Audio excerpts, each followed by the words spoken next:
আরজিকর কাণ্ডের প্রতিবাদে দোষীদের ফাঁসির দাবিতে চলছে তৃণমূলের ধর্ণা কর্মসূচি। সেখানে উপস্থিত রয়েছেন স্থানীয় বিধায়ক তথা রাজ্যের মন্ত্রী থেকে শুরু করে জেলা এবং ব্লকের তাবড় তাবড় নেতা ও জনপ্রতিনিধিরা। এই মঞ্চ থেকেই হঠাৎ স্লোগান উঠল, মমতা ব্যানার্জির ফাঁসি চাই। পাল্টা সেই স্লোগানে ফাঁসি চাই বলে গলা মেলালেন উপস্থিত রাজ্যের মন্ত্রী থেকে শুরু করে অন্যান্য তৃণমূল নেতারা।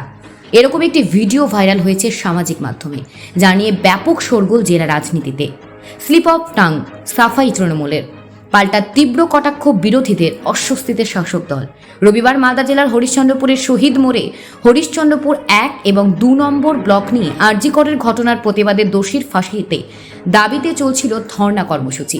উপস্থিত ছিলেন স্থানীয় বিধায়ক তথা রাজ্যের প্রতিমন্ত্রী তাজমুল হোসেন, 2 ব্লক সভাপতি, জেলা পরিষদের কৃষি কর্মাধ্যক্ষ রবিউল ইসলাম সহ অঞ্চল এবং ব্লকের নেতারা।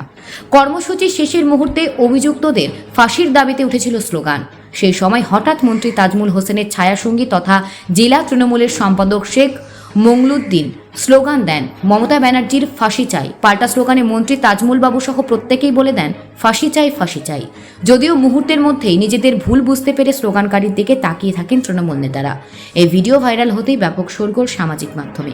যদিও হরিশ্চন্দ্রপুর 1-এর ব্লক সভাপতি জিয়াউর রহমান জানান, এটা মুখ ফসকে বলে দিয়েছেন।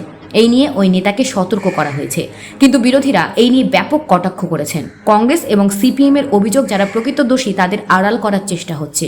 তৃণমূল নেতারা নিজেরাই জানেন না কি স্লোগান দিতে হবে, তাই এই ধরনের স্লোগান হচ্ছে। বিজেপির দাবি, এদেরকে গ্রেপ্তার করা হোক। সমগ্র ঘটনা নিয়ে ব্যাপক অস্বস্তিতে Trinamool. Bureau report, news prime Times. Actually আমাদের ধর্ণা মঞ্চের শেষ লগ্নে ওটা আমরা স্লোগান দিয়ে বক্তব্যটা আমাদের ধর্ণা মঞ্চটা শেষ করছিলাম। তো ও বলতে সেটা চায়নি, ও বলতে চেয়েছিল মমতা ব্যানার্জি ও দোষীদের ফাঁসি চাই। এবার স্লিপ অফ টাং ওর মিস্টেকে ও বলে দিয়েছে মমতা ব্যানার্জির ফাঁসি চাই। তো এটা আমি মনে করি ওর স্লিপ অফ টাং। আমরা সে আন্দোলনে আমরা সবাই ছিলাম এবং আমরা দোষীদের ফাঁসি চেয়ে আমাদের ধর্ণা মঞ্চ ছিল, বাস কিছু না। এখানটায় দেখতে পাচ্ছি তৃণমূল কংগ্রেসের মন্ত্রী হরিশ্চন্দ্রপুর বিধানসভার অন্তর্গত, তার সঙ্গে সুরে সুর মিলিয়েছে জেলা পরিষদের কর্মাধ্যক্ষ, তার জন্য ব্লক সভাপতি, আরও যারা তাজমুল হোসেনের যারা সাগরেদগুলো আছেন, তারা সুরে সুর মিলিয়েছে। সেখানটায় মুখ্যমন্ত্রীর ফাঁসি চাই বলে তারা আওয়াজ তুলছে।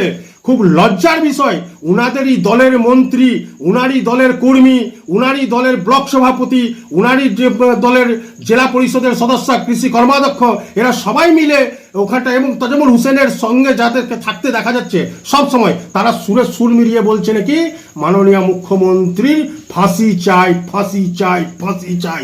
খুব লজ্জার বিষয়। পুলিশ এখন কোথায়? পুলিশ কি এখন দেখতে পাচ্ছে না যে তাদেরকে অ্যারেস্ট করছে না কেন?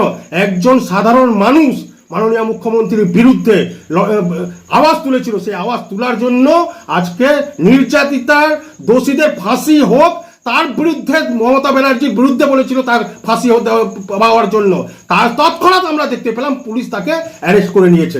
এখন ওনাদেরই দলের নেতা মন্ত্রীরা এইসব আওয়াজ যখন তুলছেন মমতা ব্যানার্জির ফাঁসি চাই, সত্যি খুব লজ্জার বিষয়। কোন রাজ্যের মধ্যে আমরা বাস করছি?